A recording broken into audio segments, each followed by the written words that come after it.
हम कक्षा 10 की प्रमेय नंबर 10.6 जो प्रश्नावली 10 के अंदर है उसको अपन यहाँ पे सॉल्व करेंगे। देखो ये प्रमेय का क्या कथन है कि त्रिभुज की माध्यिकाएं एक ही बिंदु से गुजरती है तो यह बिंदु प्रत्येक माध्यिका को 2:1 में विभाजित करता है। इस बात को अपने को सिद्ध करके बताना। ठीक है, देखो त्रिभुज की माध्यिकाएं अगर एक ही बिंदु से गुजरती है तो जिस बिंदु से गुजरती है वह बिंदु क्या करता है, जितनी भी माध्यिकाएं कितनी प्रत्येक माध्यिका 3 माध्यिकाएं होगी त्रिभुज में तो तीनों को 2:1 में विभाजित करता है। इस बात को अपने को प्रूव करना है। तो ठीक है, तो सबसे पहले मैंने ए बी सी एक त्रिभुज बना लिया और फिर ये देखो माध्यिका शीर्ष बिंदु से सम्मुख भुजा पर डाले गए लंब की लंबाई माध्यिका कहलाती है। तो बिंदु ए से माध्यिका एडी, बिंदु बी से माध्यिका बीई और सी से सीएफ, ये अपन ने खींच ली। ठीक है, फिर देखो ये थोड़ा बड़ा है, ये छोटा है, इसका मतलब इसका अनुपात 2:1 होगा जिसमें 2AO होगा और OD 1 होगा, है ना। इसी प्रकार से ये 2 होगा, ये 1 होगा, ये 2 होगा, ये 1 होगा। किसी एक के लिए अपन सिद्ध करेंगे, जो एक के लिए लागू हो सबके लिए लागू हो जाएगा। ठीक है, तो मुझे क्या सिद्ध करना है कि प्रत्येक माध्यिका यानी जो AO और OD का अनुपात है वो 2:1 होना चाहिए। तो वो का वो फिर BO और OE के लिए हो जाएगा और OC और OF के लिए हो जाएगा। अपन एक के लिए सिद्ध कर लेंगे, सबके लिए नियम लागू हो जाएगा। ठीक है, तो AO और OD का अनुपात 2:1 ये बात सिद्ध करनी है। और दिया हुआ क्या है, ABC त्रिभुज में AD BE और CF माध्यिकाएं हैं। ठीक है, ये बात क्लियर होगी। फिर रचना देखो क्या करी मैंने, AO बराबर OG यानी AO के बराबर एक रेखा खींची, कौन सी बेटा, OG। फिर क्या किया, G को B व C से मिला दिया। यहां तक ठीक है। अब अपन उपपत्ति को देखते हैं ना, उपपत्ति कैसे सॉल्व करेंगे। देखो इसमें इस प्रमेय को प्रूव करने के लिए इस त्रिभुज को पकड़ना है, कौन सा वाला, AGB, AGB, ये थोड़ा ध्यान रखना। त्रिभुज AGB में, इस त्रिभुज में देखो क्या ध्यान रखना है कि देखो AB का मध्य बिंदु F है।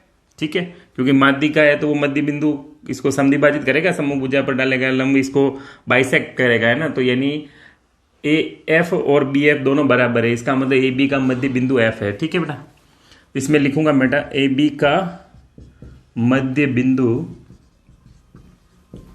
F है। फिर देखो AG का मध्य बिंदु O है, AG का मध्य बिंदु O है।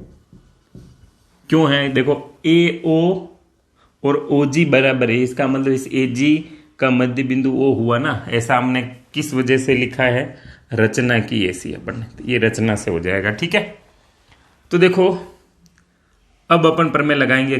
किसी त्रिभुज में दो भुजाओं के मध्य बिंदु को मिलाने वाली रेखा सामने वाली भुजा के समांतर और उसकी आधी होती है, ये बात मध्य बिंदु प्रमेय कहती है। तो ठीक है, तो किसी त्रिभुज में दो भुजाओं के अगर मध्य बिंदु दे रखे हैं तो उन दोनों को मिलाने वाली रेखा सम्मुख भुजा के समांतर और उसकी आधी होती है। तो देख लो बेटा, त्रिभुज AGB में, इस त्रिभुज में देखो ये मध्य बिंदु और ये मध्य बिंदु, तो मध्य बिंदु को मिलाने वाली रेखा FO या OF कैसे भी लिख दीजिए, OF, जो किसके समांतर होगी बेटा, सम्मुख भुजा, इसके सामने वाली भुजा। ये देखो BG, इस त्रिभुज में देखो बेटा AGB में तो FO के समांतर BG तो है बेटा, FO लिख दो आप, जैसे भी सीरीज में हो कैसे भी लिख दो, आपको जैसा अच्छा लिखे, OF लिखो या FO लिखो, एक ही बात है। तो FO किसके समांतर होगी बेटा, BG के।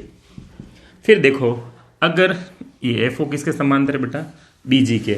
अगर ये रेखा जैसे मैं बनाऊं AB और इसके नीचे मैं बनाता हूं CD, तो अगर ABCD के समांतर है, ABCD के समांतर है, तो अगर CD को मैं आगे बढ़ाऊं DM तक तो ये जो AB है ना वो DM के भी समांतर होगी, और इसको भी मैं आगे बढ़ा दूं N तक तो MND AB के समांतर होगी। क्योंकि जब ABCD के पैरेलल है तो CD को अपन कितना ही एक्सटेंड करें या कितना ही आगे बढ़ाए, उसके कितने भी टुकड़े होंगे वो ए बी के समांतर होंगे। ठीक है, तो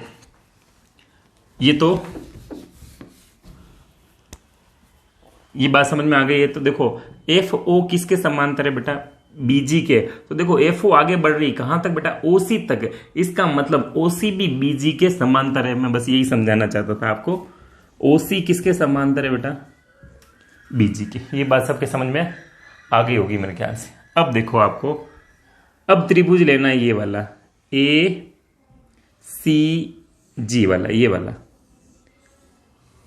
ए सी जी में, इस त्रिभुज में देखो, त्रिभुज मैं यहां लिख देता हूं, त्रिभुज ए जी सी में इसी प्रकार से देख लो, आप समझ लो इसको कि देखो AC का मध्य बिंदु E है, AC का मध्य बिंदु E और AG का मध्य बिंदु O। AC का मध्य बिंदु, AC का मध्य बिंदु E और इसमें AG का मध्य बिंदु O, AG का मध्य बिंदु O। ठीक है, ये बात समझ में आ गई आप सबको। तो वापस इसमें वही प्रमेय लगाएंगे, कौन सी बेटा, मध्य बिंदु प्रमेय से। मध्य बिंदु प्रमेय से, मध्य बिंदु प्रमेय से क्या होगा देखना बेटा, कि मध्य बिंदु को मिलाने वाली रेखा ये वापस कौन सी बेटा, OE किसके समांतर हो जाएगी, GC के। OE समांतर किसके बेटा, GC के। क्लियर है यहां तक। फिर देखो OE GC के समांतर है, तो ये BO भी GC के समांतर हो जाएगी। BO पैरेलल किसके बेटा, GC के।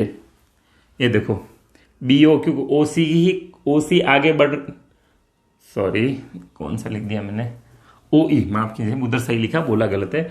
OE को आगे बढ़ाने पर B पर मिल रही है, तो ये BO GC के समांतर हो जाएगी बेटा।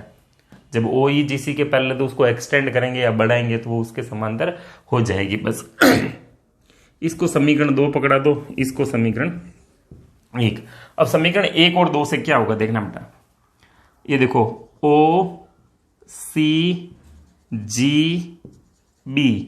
OCGB समीकरण 1 व 2 से, समीकरण 1 व 2 से OCGB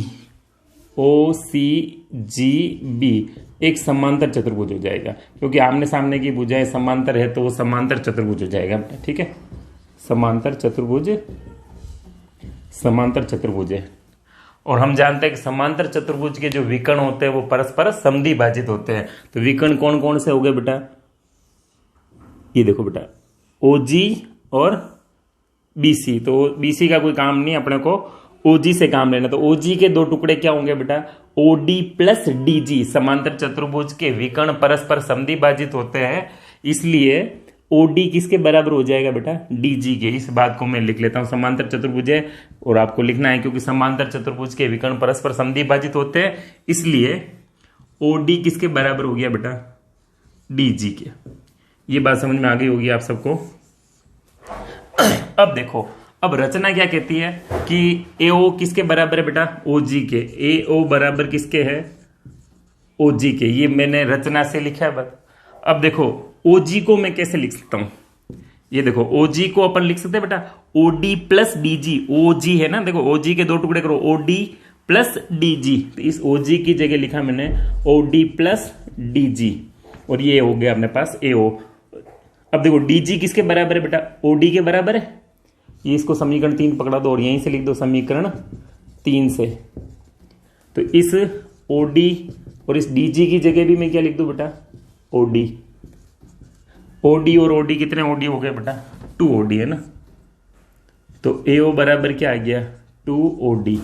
OD को इसके नीचे लाऊं, इसके नीचे, तो देखो AO अपॉन OD बराबर क्या हो जाएगा, 2/1 हो जाएगा। देखो वज्र गुणा करके देख लो, OA का मल्टीप्लाई 1 से करेंगे तो OA आ जाएगा और OD का मल्टीप्लाई 2 से करेंगे तो 2OD आ जाएगा। यानी इस बात को मैं ऐसा लिख सकता हूं और ये बटे में तो इस बात को अपन ऐसा लिख सकते हैं। इसका मतलब AO अनुपात OD को अपन 2:1 लिख सकते हैं ना।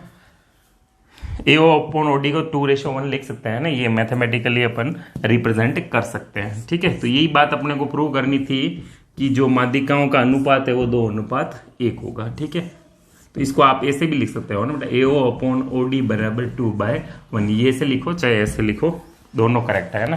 तो इस प्रमेय को सिद्ध करने के लिए देखो पूछ भी सकते हैं, बोर्ड है देखो, उन पर डिपेंड करता है कि क्या पूछे, लेकिन इस पर आधारित प्रश्न भी पूछे जा सकते हैं और इस थ्योरम को भी पूछा जा सकता है। तो देखो मेरे हिसाब से प्रश्न के ज्यादा चांस है, फिर देखो थ्योरम भी आ सकती, थ्योरम भी इंपॉर्टेंट है। तो जैसा भी आओ आप इसको समझिए, और कोई प्रॉब्लम हो तो आप नीचे कमेंट बॉक्स में कमेंट कर दीजिए, मैं आपको जरूर रिप्लाई कर दूंगा। ठीक है, आई होप कि आपको जरूर समझ में आ गई होगी।